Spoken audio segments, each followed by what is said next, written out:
नमस्कार प्यारे साथियों, मैं शिफाली आपका स्वागत करती हूँ मेरे YouTube चैनल हिंदी पाठशाला में। आज की इस वीडियो में हम एनटीए यूजीसी नेट जून 2009 के दूसरे प्रश्न पत्र को हल करेंगे, जो कि इस प्रकार है। इसमें पहला प्रश्न है, हिंदुस्तानी भाषा का रूप क्या है?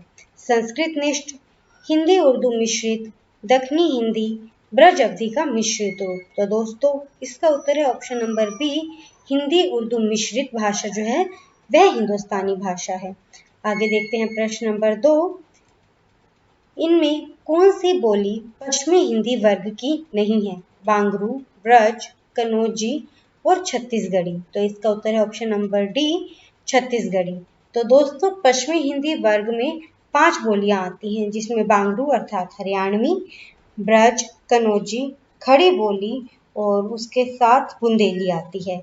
अब हम देखेंगे प्रश्न नंबर 3, वर्तमान समय में संविधान द्वारा स्वीकृत भाषाओं की संख्या है 14, 20, 22 और 26। तो इसका उत्तर है ऑप्शन नंबर 22। दोस्तों यह ध्यान देने वाली बात है कि जब शुरू में भाषाओं को शामिल किया गया था तो शुरू में केवल 14 भाषाओं को रखा गया, फिर 1968 में एक भाषा को जोड़ा गया, फिर 1993 में 3 भाषाओं को जोड़ा गया और उसके बाद 2003 में 4 भाषाओं को जोड़ा गया और वर्तमान में इनकी संख्या जो है वह 22 है। आगे देखते हैं प्रश्न नंबर 4 को, ग्रीन नियम का संबंध किससे है?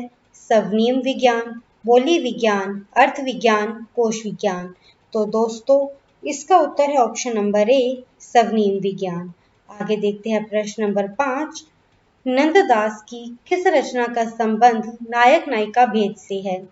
रास पंचाध्यायी, रसमंजरी, श्याम सगाई और भंवर गीत। तो दोस्तों इसका उत्तर है option number B.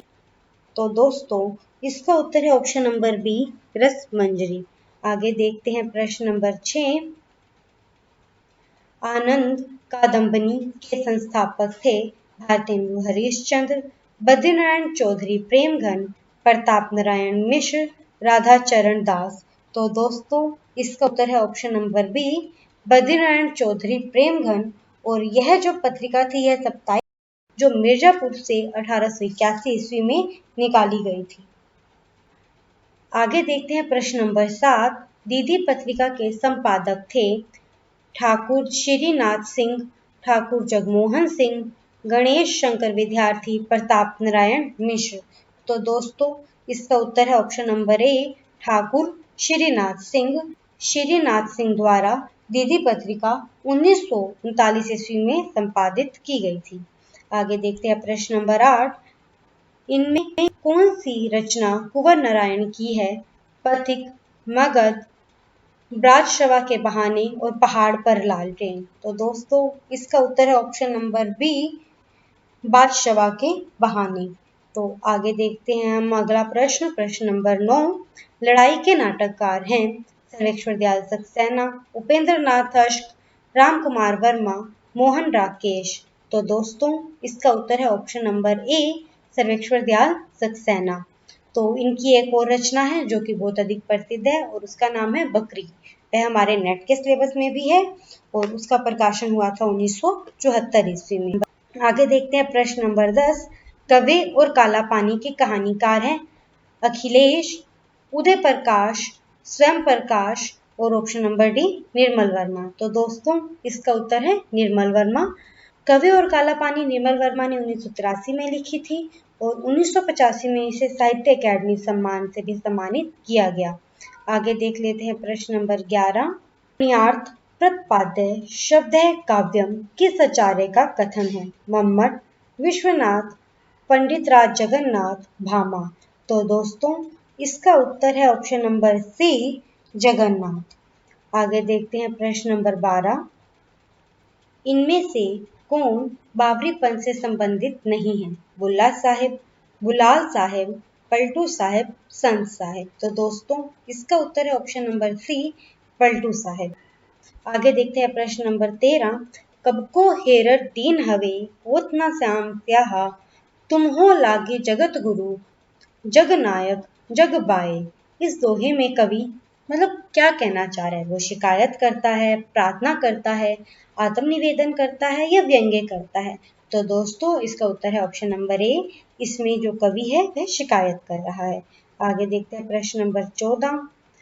Jana Gana मन अधिनायक जया है, प्रजा विचित्र तुम्हारी है, भूख भूख चिल्लाने वाली अशुभ अमंगलकारी है। इन पंक्तियों के लेखक हैं केदारनाथ अग्रवाल, नागा अर्जुन, केदारनाथ सिंह, धूमिल। तो दोस्तों इसका उत्तर है option number B, Naga Arjun. आगे देखते हैं प्रश्न नंबर 15। सबंगी, यहाँ पे थोड़ा सा जो है प्रिंटिंग में गलती हुई है, यहाँ पर लिखा हुआ है सबंगी, रचना किसकी है? तो दादू दयाल, पीपा, रेदास, रज्जब। तो दोस्तों इसका उत्तर है option number D, Rajjab. Rajjab की रचना है सबंगी और इसमें उन्होंने अपने तथा अपने निर्गुण संतों की रचनाओं का संकलन किया है। रज्जब ने अंगवधु नाम से दादू दयाल की रचनाओं का भी संकलन किया है। आगे देख लेते हैं प्रश्न नंबर 16। प्रगतिशील लेखक संघ की स्थापना भारतवर्ष में कब हुई? तो ऑप्शन नंबर ए 1930 ईस्वी में, ऑप्शन नंबर बी 1932 ईस्वी में, ऑप्शन नंबर सी 1936 ईस्वी में, ऑप्शन नंबर डी 1938 ईस्वी में। तो दोस्तों इसका उत्तर है ऑप्शन नंबर सी 1936 ईस्वी में।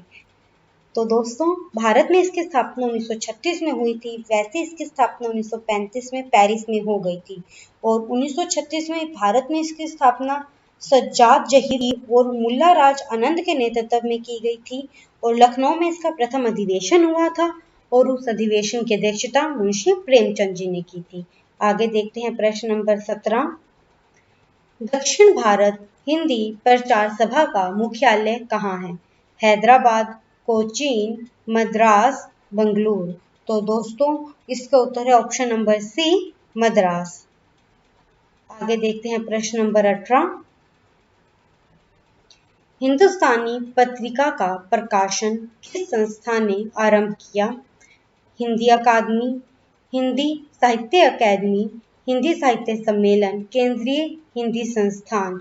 तो दोस्तों इसका उत्तर है ऑप्शन नंबर ए, हिंदी अकादमी और इसकी स्थापना 1927 ईस्वी में प्राग में डॉक्टर धीरेन्द्र वर्मा ने की थी और इसके प्रथम अध्यक्ष तेज बहादुर सप्रे थे। अब हम देखते हैं प्रश्न नंबर 19। शेष स्मृतियां संस्मरण के लेखक हैं केदारनाथ सिंह, रघुवीर सहाय, दूधनाथ सिंह, कुंवर चंद्र प्रकाश सिंह। तो दोस्तों इसका उत्तर है ऑप्शन नंबर डी, कुंवर चंद्र प्रकाश सिंह। तो दोस्तों आगे देखते हैं प्रश्न नंबर 20। झांकियां निकलती हैं ढोंग अविश्वास की, बदबू आती है मरी हुई बात की, इस हवा में अब नहीं डोलूंगा, नहीं नहीं मैं यह खिड़की नहीं खोलूंगा। ये पंक्तियां किसकी हैं? प्रभाकर माचवे, भारत भूषण अग्रवाल, नरेश मेहता, सर्वेश्वर दयाल सक्सेना। तो दोस्तों इसका उत्तर है option number D, Sarveshwar Dayal Saxena. आगे देखते हैं प्रश्न नंबर 21। निम्नलिखित रचनाओं का कालक्रम अनुसार सही अनुक्रम लिखिए। तो यह जो रचनाएं हैं अब हमें इनके कालक्रम के अनुसार इन्हें लगाना है। हमें रचनाएं दी गई हैं आखिरी कलाम, वैराग्य संदीपनी, बरवे नायिका भेद और बीसल देवरासो।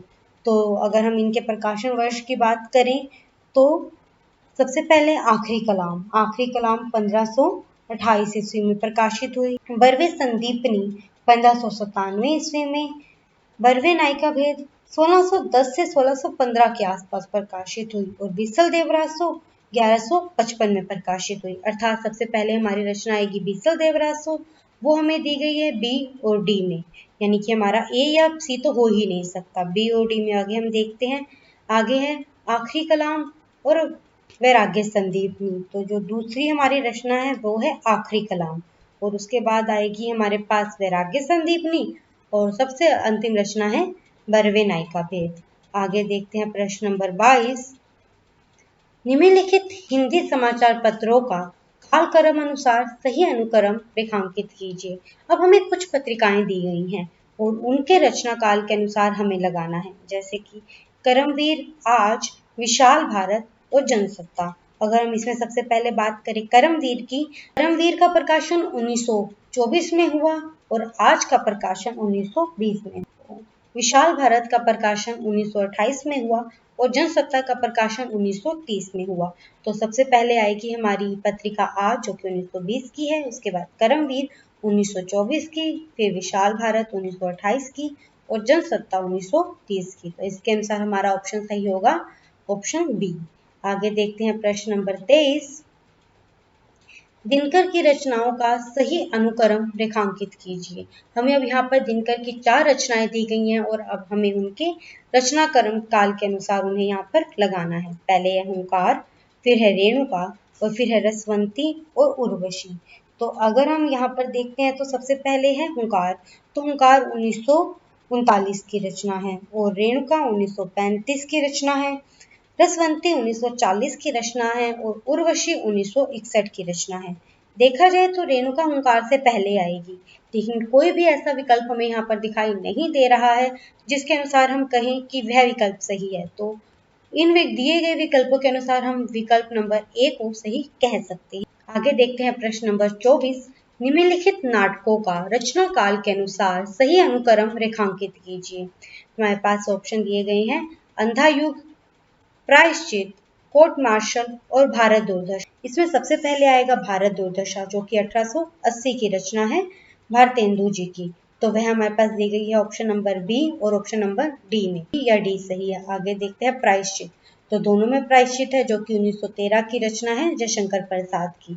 आगे है कोर्ट मार्शल और अंधा युग। तो पहले आएगा अंधा युग जो कि 1955 की रचना है और जो कोर्ट मार्शल है वो 1991 की रचना है। तो इसके अनुसार हमारा ऑप्शन नंबर डी सही होगा। आगे देखते हैं प्रश्न नंबर 25। निम्नलिखित आलोचकों का कालक्रम अनुसार सही अनुक्रम रेखांकित कीजिए। अब हमें यहाँ पर कुछ आलोचक दिए गए हैं, अब हमें उनके जन्म काल के अनुसार उन्हें यहाँ पर क्रम में लगाना है। विजय देवनारायण शाही, डॉक्टर देवराज, रामस्वरूप चतुर्वेदी और लक्ष्मीकांत वर्मा। तो इसमें हम देखते हैं कि जो ऑप्शन नंबर बी है वह सही होगा।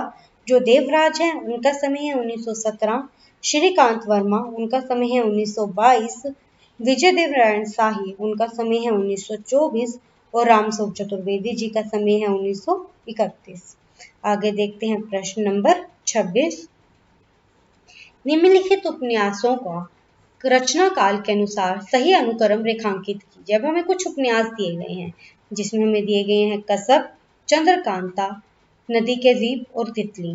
तो इसमें हम सबसे पहले देखते हैं कि जो चंद्रकांता है वह सबसे पहले आएगा। चंद्रकांता 1888 की रचना है जो कि देवकीनंदन खत्री जी की है। तो वह सिर्फ सी में दी गई है, तो हमारा ऑप्शन नंबर सी सही होगा जिसके अनुसार चंद्रकांता। उसके बाद तितली जो कि जयशंकर प्रसाद जी का उपन्यास है, इसका प्रकाशन वर्ष है 1934। और फिर है नदी के द्वीप जो कि अज्ञे जी की रचना है। यह 2 भागों में प्रकाशित हुई। इसका पहला भाग 1941 में प्रकाशित हुआ और इसका दूसरा भाग 1944 में प्रकाशित हुआ। अगली हमारी रचना है कसब जो कि 1982 में प्रकाशित हुई और इसके लेखक हैं मनोहर श्याम जोशी जी। आगे देखते हैं प्रश्न नंबर 27। निम्नलिखित काव्य संग्रहों का कालक्रम अनुसार सही अनुक्रम रेखांकित कीजिए। कुछ काव्य संग्रह दिए गए हैं जिसमें है भगनदूत, मंजरी, चांद का मुंह टेढ़ा है और साखी। तो इसमें सबसे पहले आएगा भगनदूत जो कि अज्ञे जी का है और यह 1933 में प्रकाशित हुआ। मंजरी जो है वह गिरजा कुमार माथुर जी का है और यह 1941 में प्रकाशित हुआ। चांद का मुंह टेढ़ा है यह मुक्ति बोध जी का है और यह 1964 में प्रकाशित हुआ। और साखी विजय देवनारायण शाही जी का है, यह 1983 में प्रकाशित हुआ। आगे देख लेते हैं प्रश्न नंबर 28। निम्नलिखित का सही अनुक्रम। अब यहाँ पर हमें कुछ वाद दिए गए हैं जिसमें है अस्तित्ववाद, फ्राइडवाद, संरचनावाद और उत्तर संरचनावाद। अब हमें यहाँ पर इनका सही क्रम जो है उसके अनुसार इन्हें लगाना है। तो दोस्तों इसका सही उत्तर होगा हमारे पास ऑप्शन नंबर सी जिसमें सबसे पहले आएगा संरचनावाद जो कि है 1725 ईस्वी और इसके बाद आएगा हमारे पास अस्तित्ववाद जो कि है 1813 से और फ्राइडवाद 1856 से और सबसे अंत में आएगा उत्तर संरचनावाद जिसका समय है 1970 ईस्वी। आगे देख लेते हैं प्रश्न नंबर 29। निम्नलिखित निबंध संग्रहों का रचना काल के अनुसार सही क्रम रेखांकित कीजिए। तो इसमें हमें दिए गए हैं चाबुक, परंपरा का मूल्यांकन, नई कविता का आत्म संघर्ष और अन्य निबंध और आत्मपरक। तो हम देख लेते हैं कि इनका प्रकाशन वर्ष क्या क्या है। तो पहले नंबर पे चाबुक, चाबुक का प्रकाशन हुआ 1991 ईस्वी में। तो उसके बाद है परंपरा का मूल्यांकन, तो इसका प्रकाशन वर्ष है 1981 ईस्वी। उसके बाद है नई कविता का आत्म संघर्ष तथा अन्य निबंध, जो कि है 1964 ईस्वी। और उसके बाद है आत्मपरक, जो कि है 1983 ईस्वी। मतलब सबसे पहले चाबुक आएगा और उसके बाद आएगा नई कविता का आत्म संघर्ष तथा अन्य निबंध, और फिर परंपरा का मूल्यांकन और आत्म। लेकिन कोई भी ऑप्शन इसके अनुसार नहीं दिया गया है, तो अतः इसका कोई भी उत्तर इसमें से सही नहीं है। लेकिन अगर आपको इसमें से कोई भी उत्तर चुनना हो तो मेरे अनुसार इसका ऑप्शन नंबर सी सही होगा। तो अब देख लेते हैं प्रश्न नंबर 30। निम्नलिखित काव्य आंदोलनों का सही काल क्रम अनुसार रेखांकित कीजिए। तो हमारे पास दिए गए हैं ऑप्शन जुजुत्सावाद, अकविता, नई कविता और नकेनवाद। तो दोस्तों इसका ऑप्शन नंबर बी सही होगा, जिसमें सबसे पहले आएगा नई कविता जो कि 1954 में है और इसके प्रवर्तक हैं जगदीश चंद्र गुप्त। आगे है नकेनवाद जो कि आई 1956 में और इसमें 3 लेखक थे, नलिन विलोचन शर्मा, केशरी कुमार और नरेश। और इन तीनों के नाम के पहले अक्षर को लेकर इसका नाम बनाया गया नकेनवाद। उसके बाद है अकविता जो कि 1965 में, और उसके बाद है युजुत्सावाद जो कि 1968 में आया। अब देखते हैं प्रश्न नंबर 31। निम्नलिखित उपन्यास और उनके नारी पात्रों को सुमेलित कीजिए। इसमें हमें कुछ उपन्यास दिए गए हैं और कुछ नारी पात्र हैं। हमें यह देखना है कि कौन सी नारी पात्र किस उपन्यास में आती है। जैसे पहले परख, गबन, त्यागपत्र और शेखर एक जीवनी है, और इधर है जल्पा, शशि, कट्टो, मृणालिनी और धनिया। तो सबसे पहले अगर हम जल्पा की बात करें तो वह गबन में है, तो बी का 1 होगा, तो वह केवल और केवल दिया गया है बी में, तो हमारा ऑप्शन नंबर बी सही होगा। और इसके अनुसार जो परख है, परख में है कट्टो, और त्याग जो गबन है उसका हम देख ही चुके हैं, उसमें जल्पा है, त्यागपत्र में मृणालिनी है और शेखर एक जीवनी में शशि है। और अगर हम धनिया की बात करें तो वह प्रेमचंद जी के सबसे प्रसिद्ध उपन्यास गोदान में है। आगे देखते हैं प्रश्न नंबर 32। निम्नलिखित आत्मकथाओं को उनके लेखकों के साथ सुमेलित करें। कुछ हमें आत्मकथाएं दी गई हैं और उनके लेखकों के साथ हमें उनका मिलान करना है। तो सबसे पहले है हमारे पास 10 द्वार से सोपान तक, मेरी आत्म कहानी, अपनी कहानी, मेरी जीवन यात्रा। और इधर हमारे पास जो लेखक दिए गए हैं वो है वृंदावन लाल वर्मा, राहुल सांकृत्यायन, श्याम सुंदर दास, हरिवंश राय बच्चन और चंद्र सेन। अगर इसमें से हम सबसे पहला ऑप्शन देखते हैं ए, तो उसका है 10 द्वार से सोपान तक जो है इसके राइटर हैं हरिवंश राय बच्चन, और 1 का 4 केवल और केवल 1 में दिया गया है, ऑप्शन नंबर बी। तो हमारा बी सही होगा। इसके अनुसार मेरी आत्म कहानी जो रचना है वह है श्याम सुंदर दास जी की, अपनी कहानी वृंदावन लाल वर्मा जी की, और मेरी जीवन यात्रा राहुल सांकृत्यायन जी की। दोस्तों जो यह वाले प्रश्न होते हैं जिसमें आपको मिलान करना होता है, यह सबसे सरल रहते हैं। अगर आपको एक रचना का पता है तो आप कर लेंगे, बहुत ही मुश्किल से आपको किसी में 2 रचनाएं निकालनी होती हैं। अगर आपको एक का भी पता चल जाएगा तो आपको सही उत्तर का पता चल जाएगा। और उसमें यह जरूरी नहीं कि जो आप रचना आप कर रहे हैं वो पहली ही हो, आप कहीं से भी किसी भी रचना को मिला सकते हैं। जैसे हम अभी इसमें देखते हैं, जैसे इसमें दिया गया है कि रचनाओं को उनके कवियों के साथ मिलाना है। तो इसमें है बात बोलेगी, सामग्री का, नैवेद्य दान, यमुना के प्रति और अकाल में सारस। और हमारे पास जो कवि दिए गए हैं वो है केदारनाथ अग्रवाल, शिव मंगल सुमन अज्ञे और शमशेर बहादुर सिंह और केदारनाथ सिंह। तो दोस्तों हम देखते हैं कि इसमें हम पहले की जगह दूसरा कोई लेकर देखते हैं। तो इसमें अगर हम देखते हैं सामग्री का नैवेद्य दान, यह अज्ञे की रचना है। तो किसके अंदर दिया गया है, बी का 3, तो केवल बी का 3 दिया गया है हमारे पास बी में, तो हमारा ऑप्शन नंबर बी सही होगा। जिसके अनुसार बात बोलेगी शमशेर बहादुर सिंह जी की रचना है, सामग्री का नैवेद्य दान जिससे हमने मिलाया है वो अज्ञे की रचना है, और यमुना के प्रति यह जो है केदारनाथ अग्रवाल जी की रचना है, और अकाल में सारस केदारनाथ सिंह जी की रचना है। आगे देखते हैं प्रश्न नंबर 34 जो कि इस प्रकार है। निम्नलिखित रचनाओं को उनके कवियों के साथ सुमेलित कीजिए। हंसावली, चंदायन, सत्यवती और मृगावती। और हमारे पास जो कवि दिए गए हैं वो है कुतुबन, ईश्वरदास, कवि सायद, मुल्ला दाऊद और उस्मान।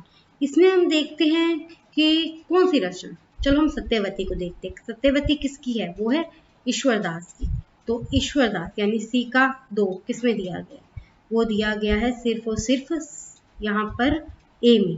तो हमारा जो ऑप्शन नंबर ए है वो सही होगा, यानी कि जो हंसावली है वो कवि असायद की रचना है, जो चंदायन है वह मुल्ला दाऊद की रचना है, सत्यवती से तो हमने मिलाया ही है, वह ईश्वरदास जी की रचना है, और जो मृगावती है वह कुतुबन की रचना है। आगे देखते हैं प्रश्न नंबर 35।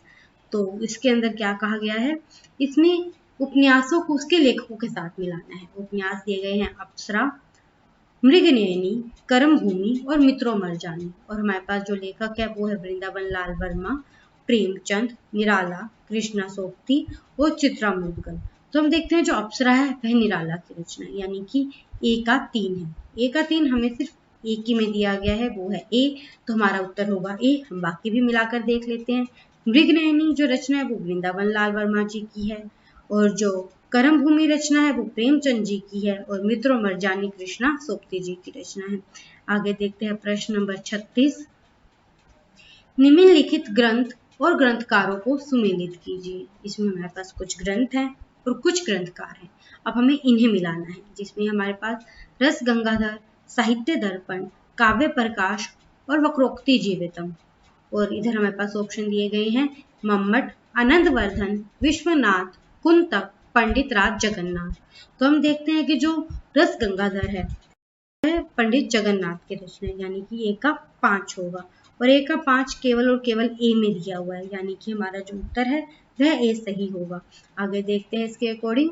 तो साहित्य दर्पण जो है वह हमारी विश्वनाथ जी की रचना है, काव्य प्रकाश मम्मट की रचना है, और वक्रोक्ति जीवितम जो है वह कुंतक की रचना है। तो आगे हम देख लेते हैं प्रश्न नंबर 37। इस वाले प्रश्न में हमें कुछ पंक्तियां दी गई हैं और कुछ कवि दिए गए हैं। हमें यह मिलाना है कि किस कवि की कौन सी पंक्ति है। तो पहले हमारी दी गई है पंक्ति, राष्ट्रगीत में भला कौन यह भारत भाग्य विधाता है। अगली है, क्या करूं जो शंभु धनु टूटा तुम्हारा, अब मैं कवि नहीं रहा काला झंडा हूं। और अगली है, साधो आज मेरे सत की परीक्षा है। और जो कवि हमें दिए गए हैं वह है गिरजा कुमार माथुर, सर्वेश्वर दयाल सक्सेना, रघुवीर सहाय, विजय देवनारायण शाही और प्रभाकर माचवे। तो अब हम देखते हैं जो ए है, राष्ट्रगीत में भला कौन वह भारत भाग्य विधाता है।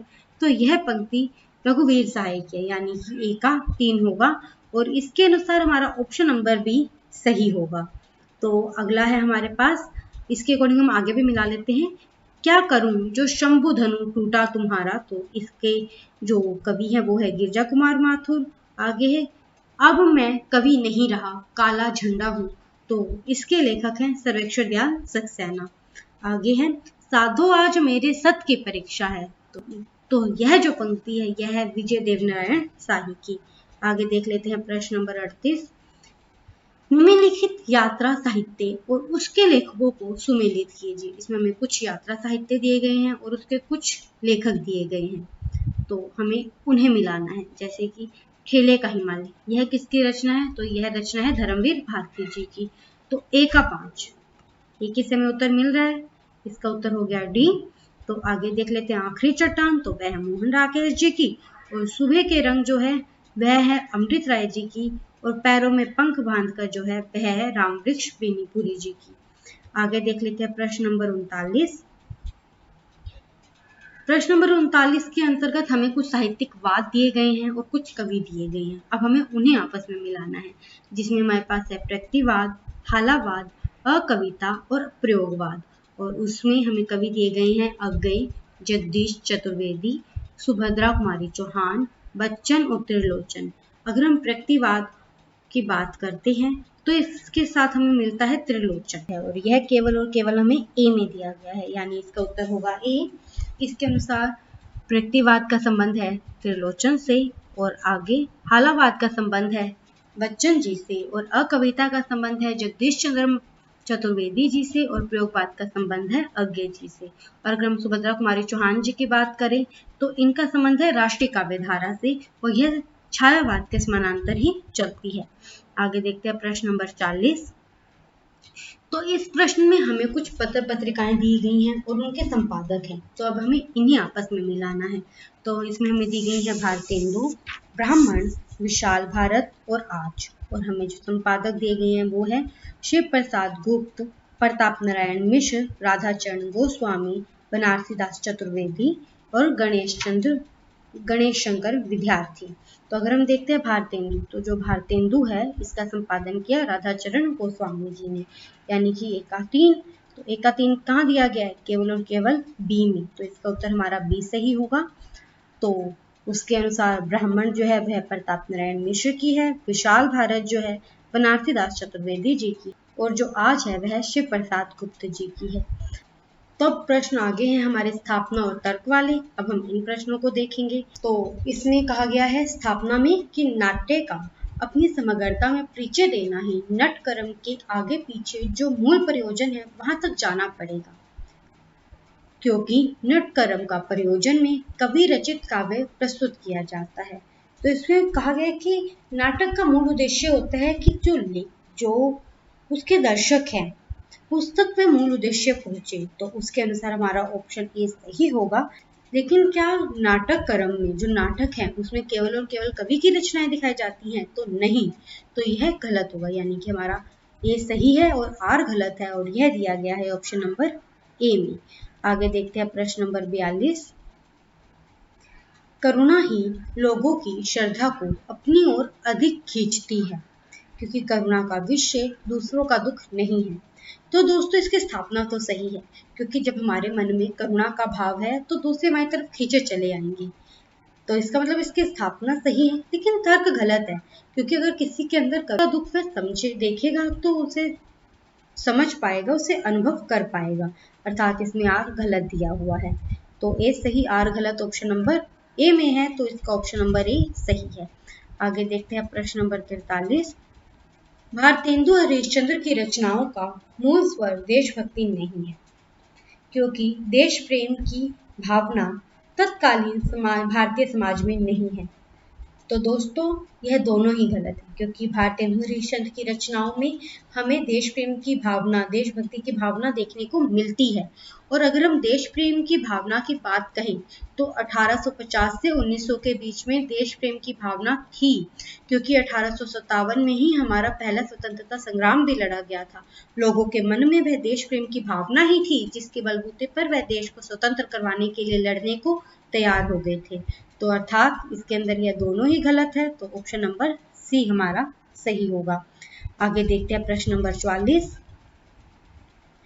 भक्ति धर्म की रसात्मक अनुभूति है, क्योंकि उसमें अपने मंगल और लोक मंगल का संगम दिखाई देता है। तो दोस्तों यह दोनों ही सही हैं। आगे देखते हैं प्रश्न नंबर 45। निराला की कल्पनाएं उनके भावों की सहचरी नहीं है, बिल्कुल गलत, क्योंकि चाहे वह कवि हो चाहे वह कोई आम व्यक्ति हो, हमेशा जो उसकी कल्पनाएं होती हैं वह उसके भावों के साथ जुड़ी हुई होती हैं, क्योंकि उसमें कल्पनाएं सुशील स्त्री की भांति पति के पीछे पीछे चलती नहीं है। यह भी गलत है, तो यह दोनों ही गलत है। तो इसके अनुसार हमारा ऑप्शन नंबर डी सही होगा। और आगे देख लेते हैं। आगे अब हमारे पास एक पैराग्राफ है जिसे हमने पढ़ना है और आगे वाले प्रश्नों के उत्तर देने हैं। तो अब हम इसे पढ़ लेते हैं। महाकाव्य की रचना जातीय संस्कृति के किसी महाप्रवाह सभ्यता के उद्गम संगम प्रलय किसी महाचरित्र की विराट उत्कर्ष अथवा आत्म तत्व के किसी चिर अनुभव रहस्य को प्रदर्शित करने के लिए की जाती है। आर्य सभ्यता के विकास काल में जब देव दानवों का अर्थात देव और असुर संस्कृति का संघर्ष हो रहा था, तब महर्षि वाल्मीकि ने देव पक्ष का विजय घोष करने वाले रामायण महाभारत काव्य का निर्माण किया।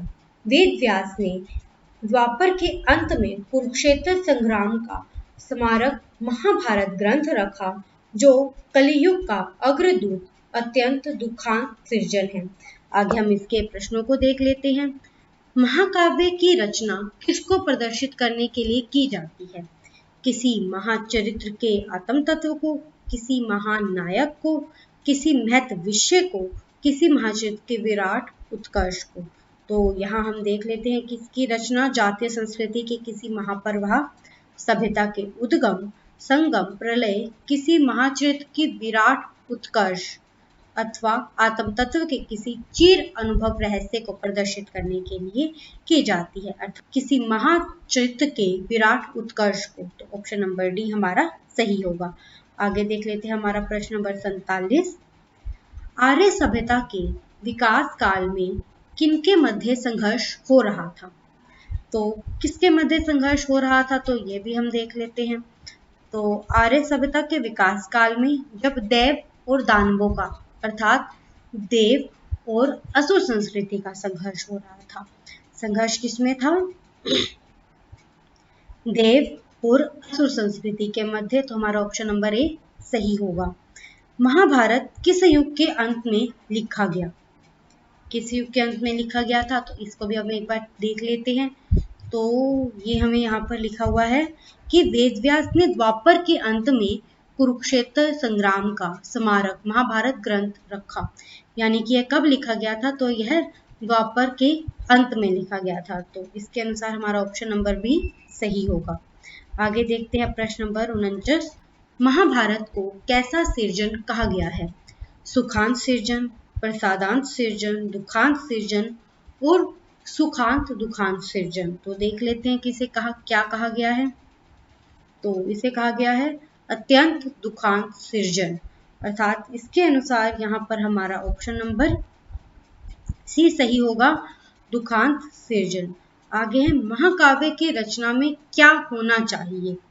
राष्ट्रीय चेतना का महापर्वाह, जातीय संस्कृति का महापर्वाह, सांस्कृतिक सामाजिक चेतना और मानवीय चेतना। तो इसमें से हमारे पास क्या होना चाहिए?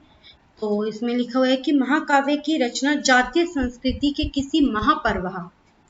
तो यहाँ हमें इस प्रश्न का उत्तर सबसे पहले लाइन में ही दिखाई दे रहा है। तो इसका होगा जातीय संस्कृति के किसी महापर्वाह। तो उसके अनुसार हमारा ऑप्शन नंबर बी सही होगा। तो आज की यह वीडियो यहीं पर समाप्त होती है। अगर आपको मेरी वीडियो अच्छी लगी हो तो इसे लाइक, शेयर और कमेंट कीजिएगा और मेरे चैनल को सब्सक्राइब कीजिएगा। और इस वीडियो को देखने के लिए आपका बहुत बहुत धन्यवाद।